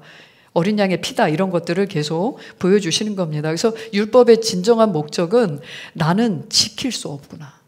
나는 이 죄의 본성이 항상 하나님의 뜻을 빗나갈 수밖에 없기 때문에 이 법을 지켜서라도 이 법 안에서 하나님의 그 은혜를 알고 그래서 율법은 하나님의 은혜예요. 하나님의 보호와 사랑이 아주 강력히 나타난 것입니다. 그래서 하나님 나는 정말 이렇게 죄인이라는 것을 인정합니다. 그래서 구원자가 필요합니다. 그래서 메시아를 기다리게 하는 갈망하게 하는 그런 저기가 있고요. 어린 양의 피로 죄를 덮는 걸 통해서 예수님이 피를 흘리셔야 되는 이유, 죄가 모든 사람의 죄가 전가될 수밖에 없는 놀라운 하나님의 전략이 여기 나타납니다. 그리고 예수 그리스도께서 오실 것에 대한 예언으로 그 성경은 이루어져 있어요. 성경은 두 가지 축입니다. 하나님을 떠난 죄인들의 역사로 기록되어 있어요. 아주 별의별 게 다 있습니다. 뭐 살인, 간음, 뭐 토막살인부터 해서 인간이 지을 수 있는 가장 악한 죄가 다 이렇게. 그래서 우리 아버지가 처음에 예수님 그 성경을 읽으시는데 야 성경을 못 읽겠다. 뭐 이런, 그러니까 자기는 아버지가 이제 처음에 예수 믿으실 때는 굉장히 좋은 교훈과 사랑의 책이라고 생각을 하고 읽으셨는데 창세기부터 이제 너무 이제 어마무시한 일들이 계속 일어나니까 아이고야 하나님 무섭다 이런 말씀을 한번 하셨어요. 그래서 그거는 하나님이 무서운 게 아니라 인류가 타락했고 그 타락시킨 어떻게 타락하도록 그렇게 역사한 사탄의 일입니다. 그래서 이렇게 하나님을 떠난 죄의 본성을 가진 사람들은 이렇게 살 수밖에 없구나라는 것을 성경은 아주 낱낱이 보여줘요. 어느 종교 경전에 이런 스토리가 있습니까? 그래서 이거는 역사예요. 성경은 역사입니다. 그래서 하나님을 떠난 죄인의 그 역사적 사건들을 기록했고 그래서 구원자가 필요하다는 것을 증명하면서 그 예수님이 오실 예표들을 그 예언들을 계속 해내십니다. 그래서 예수님이 누구에게서 어디에서 태어날 거고 그 다음에 그가 왜 오셨는지도 다 얘기해주고 있습니다. 이사야 7장 14절 예수님이 마리아에게서 죄가 유전되지 않는 상태로 성령으로 잉태되어서 태어날 것을 여기서 말씀하고 있죠. 읽어보겠습니다. 그러므로 주께서 친히 그 한 표적을 너희에게 주시리라. 보라 한 처녀가 임신하여 아들을 낳으리니 그의 이름을 임마누엘이라 하리라. 처녀가 임신하여 아들을 낳을 것이다. 다 예수님이 오시기 700년 전에 예언되어 있습니다. 이사야 53장 5절 6절 읽어보겠습니다. 그러나 그는 우리의 허물을 인하여 상처를 입었고 그는 우리의 죄악을 인하여 상하였도다. 우리의 화평을 위한 징계가 그에게 내려졌고 그가 받은 채찍으로 우리가 치유되었도다. 우리는 모두 양같이 길을 잃어 각자 자기에게로 돌이켰으나 주께서는 우리의 모든 죄악을 그에게 지우셨도다. 예수님께서 십자가에 죽으시는 사건이 아주 낱낱이 기록되어 있습니다. 그래서 낱낱이 기록되되 그가 채찍에 맞는 사건까지 기록되어 있습니다. 그래서 그냥 십자가형은 십자가형으로 그냥 사실 매를 몇 대 맞고 십자가를 지고 올라가서 그 다음에 십자가에 매달리는 형벌이에요. 그래서 이미 사형이 떨어졌기 때문에 더 이상의 그 채찍으로 맞는 그런 형이 이중 형벌이 처해질 수 없습니다. 법적으로. 그런데 예수님이 채찍에도 맞고 십자가에도 달려주고 근데 여기에 그 채찍을 왜 맞았는지까지 다 기록이 되어 있죠. 그래서 예수님이 십자가에 맞는 것은 법적으로는 원래 안 되는 거였지만 예수님이 굳이 그래서 패션 오브 크라이스트 그 영화에 보면은 이렇게 처음에 막대기로 때리잖아요. 그러니까 막대기로 몇 대 맞고 그리고 그냥 십자가 지고 올라가야 되는데 그때 그 형을 집행하는 집행관이 뭘 하냐 하면 채찍을 딱 잡아서 들어요. 근데 그 채찍에는 채찍 이렇게 쫙쫙쫙 맞는 게 아니라 채찍 끝에는 동물의 날카로운 뼈와 쇠 조각을 매답니다. 그래서 이 채찍에 맞는 게 아니고요. 이 채찍을 이 끝으로 이 살을 딱 찍는 겁니다. 한마디로 이렇게 팍 찍어서 긁어내는 게 원래 채찍형이었습니다. 우리는 그냥 맞았다고 생각하는데 그것이 다 골고리 살의 근육과 살을 다 긁어내면서 피를 어마어마하게 흘리는 거죠. 그래서 채찍형은 사형제도 중에 하나였습니다. 근데 예수님은 이중형벌을 다 받으신 거네요. 근데 그거 왜 맞았다고요? 우리의 치유를 위해서. 우리의 몸에. 그러니까 이 죄가 몸에는 질병으로, 마음에는 두려움의 병으로, 결국엔 영적으로는 하나님과 영원한 단절. 아주 영혼 몸에 이 저주가 다 근데 예수님이 영적으로 지옥까지 가셨으니까 지옥에 갈 그 영원한 하나님과의 그 죽음으로 인한 단절로 인한 공포도 다 해결했죠. 그 혼적인 부분 다 해결했죠. 그 다음에 육신적인 부분 다 해결했습니다. 그래서 예수님이 나 아프지 말라고 대신 채찍에 맞았으니까 내가 또 아플 필요가 있다 없다? 그래서 없다고 말할 수 있는 겁니다. 그래서 이렇게 예수님이 채찍 맞을 것까지 예언되어 있고요. 그리고 예수님이 태어날 곳, 너 베들레헴 에프라타야, 네가 비록 유다의 수천 가운데서 작을지라도 작은 마을일지라도 이스라엘을 통치할 자가 너한테서 나올 거야. 그 베들레헴이 떡집이라는 뜻이 있다고 해요. 그래서 근데 예수님이 나는 하늘로부터 온 떡이다.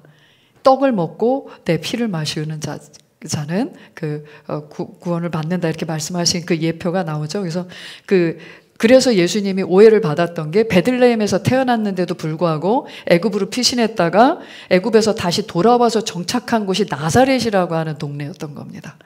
그러니까 전부 다 나사렛 출신으로 알고 있는 거죠. 근데 예수님은 어디 출신이다? 베들레헴 출신이었습니다. 그러니까 성경에서 예언된 그대로 예수님은 태어나고 그리고 사역을 하시고 죽으시고 부활하시고 승천하셨습니다. 그래서 신약에는 그 예수님이 그 오신 그리스도 곧 구원자라는 것을 다 증명하고 있습니다. 그래서 신약의 주제는 신약의 맥은 우리를 구원하신 예수 그리스도십니다. 이렇게 보시면은 마가복음 1장 21절 읽어보겠습니다. 그녀가 한 아들을 낳으리니 너는 그의 이름을 예수라 하라. 이는 그가 자기 백성을 그들의 죄에서 구원할 것이기 때문이다. 그래서 그 요셉은 그 예수님의 그 법적인 아버지지 진짜 육신의 아버지가 아니었습니다. 왜냐하면 어머니로부터 마리아. 근데 마리아가 처녀임에도 그 요셉과 정혼한 상태였기 때문에 요셉과 결혼하게 돼 있었는데 아이를 임신했으니까 이거 파혼을 해야 되잖아요. 파혼을 하게 되면 거기다 임신까지 했으면 그 당시 유대인의 법에 의해서 간음한 여인은 돌로 쳐 죽임을 당할 수밖에 없었습니다. 그러니까 이 자기가 보기에는 너무나 선하고 아름다운 정결한 여인인데 어떻게 하다가 애 임신을 이렇게 하면서 이제 어쨌든 그 의롭고 선한 사람이었기 때문에 이 여인이 자기의 파혼으로 죽임을 당하는 거 원치 않아서 어떻게 하면 조용히 끊을까 이런 이제 생각을 하고 어떻게 하면 좋을까 하는 게 골몰하는데 하나님의 사자가 나타나서 얘기하는 거죠. 그녀는 내가 보낸 아들을 낳을 것이고 그 아들은 바로 그토록 기다렸던 그리스도다라고 얘기를 해주고 있습니다. 그래서 요셉이 마리아와 그 태중에 있는 예수님을 보호합니다. 그 다음에 그 세상 죄를 지고 가는 어린 양으로서 침례 요한이 예수님을 증명합니다. 요한복음 1장 29절. 그 다음날 요한이 예수께서 자기에게 오시는 것을 보고 말하기를 보라 세상 죄를 제거하는 하나님의 어린 양이다. 그래서 침례 요한은 예수님의 구원자가 오실 길을 예비한 마지막 제사장이었습니다. 그래서 사람들이 당신이 구원자입니까? 당신이 오시리라고 하는 그 메시아입니까? 그 엘리야와 같은 너무나 큰 선지자로서의 회개하는 사역을 하는 걸 보니 당신이 메시아입니까? 이렇게 했는데 아니 나는 그의 신발끈도 매일 수 있는 그런 자가 아니다. 그는 흥하여야 되고 나는 패하여라 하리라. 이렇게 하면서 그의 길을 예비하는 소리다. 난 광야의 소리다. 그가 오실 길을 예비하는 자일 뿐이다. 나를 그렇게 보지 마라 이렇게 얘기해요. 그러면서 예수님을 딱 보는 그 순간에 뭐라고 증언하냐면 저가 바로 세상 죄를 제거할 하나님의 어린 양이다. 그리스도다라고 증언을 합니다. 그리고 예수님께서 그 회당에서 이렇게 성경 두루마리 이사야서 이렇게 이사야서나 이렇게 예레미야서나 이렇게 성경을 두루마리 형태로 말려 있는 거를 갖다가 이렇게 풀어서 랍비들이 약간 설교죠. 그러니까 하는데 예수님이 이제 이렇게 랍비로서의 그 일들을 이렇게 하시고 하나님 나라의 일을 말씀하시니까 그날을 이제 예수님이 가르치실 때 이사야서 말씀을 가져와서 펼쳐가지고 읽습니다. 읽어보겠습니다. 주의 영이 내게 임하시니 이는 가난한 자들에게 복음을 전하게 하시려고 내게 기름을 부으심이라. 그가 나를 보내셨으니 이는 마음이 상한 자를 치유케 하며 포로들에게 구원을 선포하고 눈먼 자를 보게 하고 짓밟힌 자를 해방시켜주고 주의 기뻐 받으시는 해를 전파하게 하려 하심이라고 하시고 책을 덮으셨어요. 그리고 그것을 맡은 자에게 다시 주고 앉으시니 회당에 있는 모든 사람의 눈이 그에게 주목되더라. 그래서 이 말은 지금 그 희년에 대한 이 메시지 말씀을 이렇게 하시면서 그가 여기서 말하는 주의 영이 임해서 가난한 자에게 복음을 전하는 자, 기름 부음 받은 자에 대한 그 말씀을 전하는데 모든 사람이 그 말씀을 듣는데 보니까 마음을 치유하고 포로들을 해방시키고 눈먼 자 또 보게 하고 이런 일들을 하신 분이 누구예요? 예수님이셨어요. 그러니까 그 자리에서 이 말씀을 듣는 사람들이 다 누구를 쳐다보고 있어요, 지금? 예수님을 주목하더라, 이렇게 얘기하고 있습니다. 그래서 예수님이 뭐라고 하시냐면, 이 글이 오늘 너희 귀에 응하였느니라, 이루어졌느니라. 그러니까 이 희년이 그냥 희년이 아니라 이 영적인 구원, 우리에게 도달할 그 구원이 이루어졌는데 그게 바로 나다라고 지금 여기서 예수님이 말씀하고 계십니다. 그래서 많은 사람들이 그가 메시아인 걸 구원자인 걸 알았고 또 예수님도 말씀으로 스스로 증언하시는 장면이고요. 마태복음 16장 16절은 이렇게 주는 그리스도시요 살아계신 하나님의 아들이라고 이 성경 전체에 함축된 그 고백을 베드로가 해냅니다. 그리고 요한복음 19장 30절은 예수님께서 친히 말씀하십니다. 십자가에서 죽으시기 마지막 숨을 들이마시면서 다 이루었다 하고 운명하십니다. 여기서 다 이루었다라는 건 뭘 이룬 거예요? 구원을 이룬 것입니다. 그리고 죽으신 이후에 3일 만에 부활하셔서 그 40일간을 제자들과 사도들에게 나타나 보여주시고 그리고 또 승천하십니다. 승천할 때는 500여 명이 넘는 형제들이 예수님의 승천을 다 보게 됩니다. 그래서 이것은 성경은 사실이며 그리고 영적으로는 우리에게 일어난 구원입니다. 그래서 구원이 성취됐다는 것은 하나님과 떠났던 영원히 하나님과 단절될 수밖에 없었던 그 영적 죽음이 해결된 거죠. 그래서 예수님께서 바로 하나님을 만나고 하나님과의 관계를 회복하는 길이 되어 주신 겁니다. 이제는 그 일을 누가 해요? 이제 우리가 합니다. 그래서 이제 우리에게 그 왕의 권세가 회복됐을 뿐만 아니라 이렇게 하나님과 사람을 연결하는 선지자의 역할이 우리에게 회복된 거죠. 요한복음 14장 6절 읽겠습니다. 예수께서 그에게 말씀하시기를 나는 길이요 진리요 생명이라 나로 말미암지 않고는 아버지께로 올 사람이 아무도 없느니라. 그리고 두 번째 죄와 저주에 빠진 문제, 이 죄와 모든 저주를 다 해결하시죠. 그래서 예수님께서 그 모든 죄를 다 짊어지시고 우리를 완전히 죄로부터 저주로부터 자유케 하셨습니다. 로마서 8장 2절 읽겠습니다. 이는 그리스도 예수 안에 있는 생명의 성령의 법이 죄와 사망의 법에서 나를 해방시켰기 때문이라. 이제는 우리에게는 생명의 법이 작동하고 있고 그 다음에 성령의 법이 작동하고 있습니다. 자유케 하는 온전한 법, 이 진리가 우리에게 작동하고 있습니다. 그래서 이렇게 죄와 저주 때문에 고통받는 자들에게 이제 하나님이 예수님을 통해 모든 것을 이루어 놓으셨다라고 그들을 하나님께로 이끌어주는 이 땅의 제사장으로서의 사역이 우리에게 또 회복되었습니다. 세 번째, 사단에게서 묶임받은 종된 삶에서 완전히 해방되었다. 이제 내가 왕이 되었다라고 또 말씀하십니다. 골로새서 1장 13절 그분께서 우리를 흑암의 권세로부터 구하여 내셔서 그분의 사랑의 아들의 나라로 옮겨주셨다. 네, 이제는 우리가 속한 나라가 달라요. 그래서 언젠가는 옮겨지겠지가 아니라 하나님의 이제 나라로부터 파송된 자이기 때문에 하나님의 나라의 법에만 저촉이 됩니다. 미국, 호주 대사들이 우리나라에 왔어도 만약에 그 사람을 법적으로 뭔가 제재를 하려고 하면 우리나라 법으로 제재할 수 있어요? 없어요? 없어요. 지난번에 어디 대사 와이프가 그 매장에서 막 그 직원 이렇게 막 때리고 막 그랬잖아요. 그 옷 다 망가뜨리고 막 그 CCTV로 다 확인 다 됐는데 여기서 법적으로 처벌할 수 있어요? 없어요? 없어요. 그래서 자기 나라로 갔어요. 이건 뭐 나쁜 예지만 이제는 하늘의 법이 우리를 보호하고 하늘의 법이 보장하고 하늘의 법이 나를 통해 이 땅에 풀어지게 하셨습니다. 그래서 구원이란 뜻도 옮겨지다 이런 뜻이 있어요. 옮겨지다. 그리고 구원이란 뜻은 소테리아라고 해서 우리를 온전하게 하고 건강하게 하고 자유하게 하고 이런 모든 뜻이 들어가 있습니다. 이런 구원을 예수님 통해서 완전히 이루어주셨습니다. 이제 마지막 이렇게 다 이루어 주신 이 복음, 이 구원일지라도 이 구원이 내 것이 되기 위해서는 예수님을 영접해야만 합니다. 자, 그래서 내가 할 수 없는 일을 예수님은 다 이루어 놓으셨고 내 편에서는 허락하는 일이 남아 있습니다. 그분의 하신 모든 일이 나를 위한 일이라는 것을 받아들이는 거예요. 영접이라는 게 리시브하다, 받아들이다 이런 겁니다. 우리 고일선 집사님을 위해서 제가 선물을 준비했어요. 이거 집사님 제가 선물 준비했어요 하고 드리는데 아우 됐어요. 제가 이거 얼마인지 모르겠지만 돈을 드릴게요. 이러면 이게 선물이 아니에요?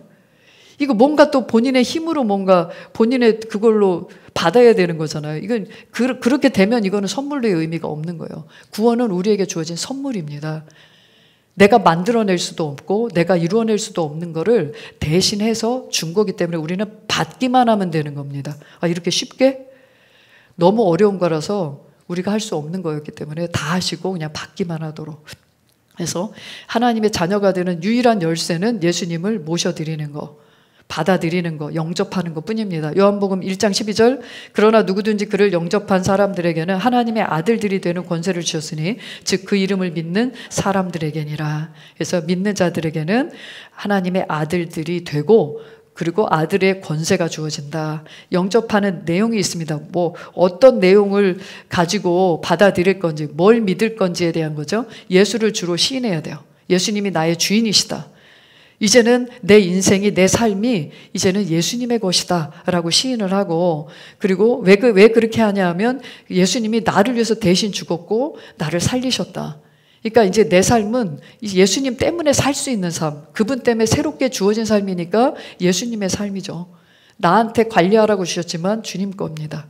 그래서 네가 네 입으로, 로마서 10장 9절, 네가 네 입으로 예수를 주로 시인하고 또 하나님께서 그를 죽은 자들로부터 살리신 것을 네 마음에 믿으면 구원을 받으리라. 그래서 먼저는 이 믿음의 내용과 과정이 있는데요. 마음으로 먼저 믿는 거고요. 그 다음에 입으로 시인해야 됩니다. 그래서 마음으로는 믿은 적이 있는데 예수님을 믿는다고 입으로 고백해 본 적은 없어요. 이렇다면 입으로 시인하도록 도와주셔야 됩니다. 근데 마음으로 믿었기 때문에 교회 안에서 전부 다 그 고백이 찬양에도 담겨 있고 또 기도에도 담겨 있고 다 있잖아요. 그러니까 예수님을 언제 영접하신지 모르는 분들이 꽤 계세요. 근데 여러분들이 개인적으로 그냥 단체적으로 이렇게 있어서 그냥 그렇게 되긴 했는데 라는 걸로 만족하지 마시고 정말 예수님을 개인적으로 주님, 정말 주님께서 이루신 이 구원의 일이 나를 위한 거였다는 거에 대해서 저는 이제 믿고 감사합니다. 예수님은 나의 구원자고 나의 주인이시며 그리고 내가 평생 사랑하실 분이십니다. 이렇게 영접을 하고요. 영접한 결과는 하나님의 자녀가 되는 거고 또 새로운 피조물로서 새로운 본성을 갖게 되는 겁니다. 고린도서 5장 17절, 그러므로 누구든지 그리스도 안에 있으면 새로운 피조물이라 옛 것들은 지나갔으니 보라 모든 것이 새롭게 되었도다. 나는 그리스도 안에 있으면, 이거는 이 말이 예수님을 믿으면 이 말입니다. 예수님을 받아들였다면 너는 이제 새로운 창조물이야. 새롭게 창조돼서, 도대체 뭐가 새롭게 창조됐어요? 겉은 똑같은데 생긴 것도 똑같고 기억도 똑같고 생각하는 것, 내가 이제 내 안에 내장되어 있는 모든 기억과 경험은 하나도 달라진 게 없는데 뭐 새롭게 창조됐대. 그것은 아까 우리의 죽은 영, 하나님께 반응할 수 없었던 하나님의 생명과 본성이 떠난 나의 영 안에 하나님의 생명이 들어오고 그분의 본성이 들어오고 이제는 하나님의 능력을 살아낼 수 있는 상태가 되었다는 걸 말해줍니다. 그래서 옛 것은 지나갔다. 옛 본성과 새 본성이 안에서 막 같이 싸운다고 생각하시는데 옛 본성은 없는 겁니다. 근데 왜 나는 똑같이 거짓말을 하고 똑같이 죄를 지려고 하죠? 그 본성 때문이 아니라 옛 본성에 의해서 프로그램화된 생각이 움직이는 겁니다. 그래서 마음을 새롭게 하라, 마인드를 계속 새롭게 하라고 신약 성경에서는 영을 새롭게 하라고 되어 있지 않아요. 마인드를 새롭게 하라고 되어 있지. 마음을 새롭게 해서 지식에까지 새롭게 되어서 이렇게 되어 있습니다. 그래서 이렇게 옛 본성과 새 본성이 안에서 싸우는 거 아니에요. 옛 본성에 길들여지고 옛 본성에 의해서 프로그램화된 나의 생각이 나의 자꾸 죄를 짓도록 그렇게 하는 것뿐입니다. 그래서 성령님을 보내주셨어요. 우리 안에 있는 이 본성과 우리 안에 있는 능력을 능력 있게 살아내도록 돕기 위해서 와 계십니다. 그래서 넌 뭘 받았는지, 넌 뭘 가지고 있는지, 넌 무엇을 할 수 있는지 말씀을 볼 때 계시하시고 또 깨닫게 될 때 움직일 수 있는 그 힘이 나오게끔 성령님께서 인도하시고 동역을 해주고 계신 겁니다. 요한복음 14장 16절 읽겠습니다. 또 내가 아버지께 기도하겠고 그분께서 다른 위로자를 너희에게 주시리니 그가 너희와 함께 영원히 거하시리라. 그래서 위로자라고도 표현되어 있고 보혜사라고도 표현되어 있습니다. 그래서 성령님이 하시는 7가지 일을 아주 함축적으로 이렇게 컴포터라고 되어 있습니다. 근데 위로하고 격려하는 것뿐만 아니라 가르치고 능력을 주고 그리고 언제든지 대기하고 있고 내가 맡기면 도와주기 위해서 대기하고 스탠바이 하고 있는 게 성령님의 일이시고요. 내가 너희에게 말한 모든 것을 가르치고 생각나게 할 거야 라고 인도하시고 또 그 다음에 변호하시고 보호하시는 일을 하십니다. 요한복음 14장 26절 읽겠습니다. 그러나 위로자이신 성령을 아버지께서 내 이름으로 보내시리니 그가 너희에게 모든 것을 가르치시며 내가 너희에게 말한 모든 것을 생각나게 하시리라. 그래서 우리는 더 이상 고아처럼 살 필요가 없어요. 내가 어디에서 어떻게 무엇을 해야 할지를 알게 하시고 또 내가 무엇을 해야 한다면 그 앞에는 하나님이 예비하신 모든 복이 기다리고 있습니다. 하나님이 부르심을 이루기 위한 사명을 주시고 빈털터리로 그냥 어쨌든 네가 알아서 해내야 돼 이렇게 하시겠어요? 아니요. 하나님이 하실 일, 하나님께서 내게 맡기신 일이 있다면 그 일을 위한 모든 보장과 공급이 있게 되어 있습니다. 한 발자국 가면 그게 있고 또 한 발자국 가면 그게 있고 한 번에 안 보여주셔서 그렇지 한 번에 보여주면 못 가요. 나한테 이걸 어떻게 하라시는 거예요? 이러면서 못 가. 근데 성령님은 한 발 한 발. 그 다음에 그리스도와 공동 상속자로서 하나님의 우편인 권세의 자리에 앉아 있는 거다. 그러니까 우리를 항상 이 땅 밑에서 하나님을 이렇게 하나님의 뜻대로 살다 보면 어떻게 이제 하나님처럼 생각하는 때가 오고 하나님처럼 예수님처럼 살 수 있는 그런 그 성장을 이루겠지라고 이렇게 땅에서부터 올라가는 그림을 그리지 마시고 하늘에 그냥 그 최고의 위치에 권세 자리의 위치에 딱 앉혔다는 걸 아셔야 됩니다. 그래서 그 위치에서 하나님의 관점, 하나님의 위치, 하나님의 능력 안에서 이렇게 바라보면 이 땅에서 해결하지 못할 문제나 일들이 없다는 것이 더 알아지게 되고 다스리는 삶이 나오게 되어 있습니다. 그래서 이렇게 쉽게 구원을 받게 해주신 것에 대해서 쉬운 게 아니었다. 우리한테 공짜로 주어진 거지 공짜가 아니에요. 이거는 하나님께서 어마어마한 일을 이루실 수밖에 없는 구원의 일을 이루셔서 우리가 할 수 없는 일이었기 때문에 대신하신 거고 그것을 믿기만 하도록. 그래서 영적 희년이라는 게 7년이 7번 오고 그 다음에 50년이 되는 해 희년에 나팔이 불면 토지를 다 반환해 줘야 되고요.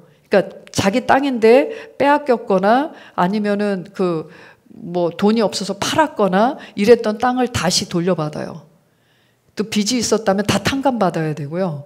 그래서 이렇게 부채 탕감, 토지도 반환, 노예 종살이를 하고 있었다면 다시 자유인이 되어집니다. 그래서 이스라엘엔 거지가 없다는 말이 있어요. 희년 때문에 그래요. 그래서 이 희년이 바로 예수님이 오실 예표였습니다. 예수님이 오셔서 일하지도 않았는데 노력하지도 않았는데 우리가 사단의 종되었던 것에서 자유케 하시고 이 땅의 모든 부요를 다스림과 통치를 누리게 하시는 것을 알 수 있습니다. 그리고 이렇게 영접에 대한 구약적인 많은 계시가 있는데 바로 구약의 구리뱀 사건을 통해서도 뱀에 물렸어요. 하나님께 대적하고 하나님의 사람에게 대적함으로 말미암아 뱀에 물려서 다 죽게 생겼을 때 하나님께서 지시하신 바는 그 놋뱀을 달아서 그러니까 놋을 녹여서 뱀 모양을 해가지고 장대에 달아서 올려라. 그러면 그걸 쳐다보는 자들은 다 낫게 할 것이다. 근데 예수님이 십자가에 달린 저주받은 뱀과 같은 그런 그 형상으로 그렇게 예수님이 십자가에 달리는 모습을 그대로 예표해주고 있습니다. 근데 한 게 뭐 있어요? 쳐다만 보면. 이게 바로 예수님을 영접하면 구원받는다는 계시가 잘 나와 있고 6월절 어린 양 같은 경우도 그냥 피 흘린 어린 양의 피를 문에 임방과 설주 바르기만 해도 죽음의 신이 지나가잖아요. 이제 우리는 그분의 피값으로 구원된 하나님의 자녀들이기 때문에 죽음이, 사망이 또 사단이 우리에게 역사할 근거가 전혀 없습니다. 다만 모르거나 그러니까 무지하거나 알아도 대충 알거나 항상 세상의 유혹을 받고 버릴 걸 버리지 않아서 항상 그렇게 세상의 유혹을 받거나 이러면은 이런 이 구원의 온전한 축복을 다 풍성히 누리지 못하는 모습이 될 뿐이지 우리에게는 이제는 이 모든 구원의 복을 누릴 수 있는 모든 길이 열려버렸습니다. 네. 우리 한번 정리하고 마무리하겠습니다. 완전한 창조 속에서 아무 결핍도 없고 문제도 없었던 에덴 동산에서 첫째 아담의 타락으로 죄와 저주가 온 인류에게 왔고, 하나님의 완전한 구원 계획 안에서 마지막 아담인 예수 그리스도께서 오셔서 우리의 신분과 권세를 완전히 회복하셨을 뿐만 아니라 새로운 피조물이 되게 하셨습니다. 예수를 영접함으로 하나님의 자녀가 된 우리는 세상을 정복하고 다스리는 권세를 가지게 되었습니다. 이제 우리는 새로운 피조물로서 새로운 본성을 강화시키며 하나님이 그리스도 예수 안에서 기업으로 주신 것들을 찾아서 누리는 축복된 삶을 살기만 하면 됩니다. 아멘. 아멘. 우리 19페이지 말씀 고백 기도 이렇게 보시면 19페이지에 오늘 배운 내용을 함께 믿음으로 감사함으로 고백하고 마치겠습니다. 주님부터 시작. 주님, 오늘도 말씀을 들을 때, 읽을 때, 고백할 때 지혜와 계시의 영을 주셔서 하나님을 알게 하시고 내 마음의 눈을 밝혀주셔서 부르심의 소망과 성도의 기업을 알게 하시며 믿음의 능력이 얼마나 위대한지를 알게 해주세요. 나는 진리인 하나님의 말씀대로 생각하고 말하고 행동함으로 그 진리가 나를 자유롭게 하는 것을 믿습니다. 나는 그리스도를 영접함으로 새로운 피조물이 되었습니다. 이제 나는 모든 사건과 환경을 말씀을 통해 바라보며 믿음으로 선포하며 다스릴 것을 선포합니다. 아멘. 아멘.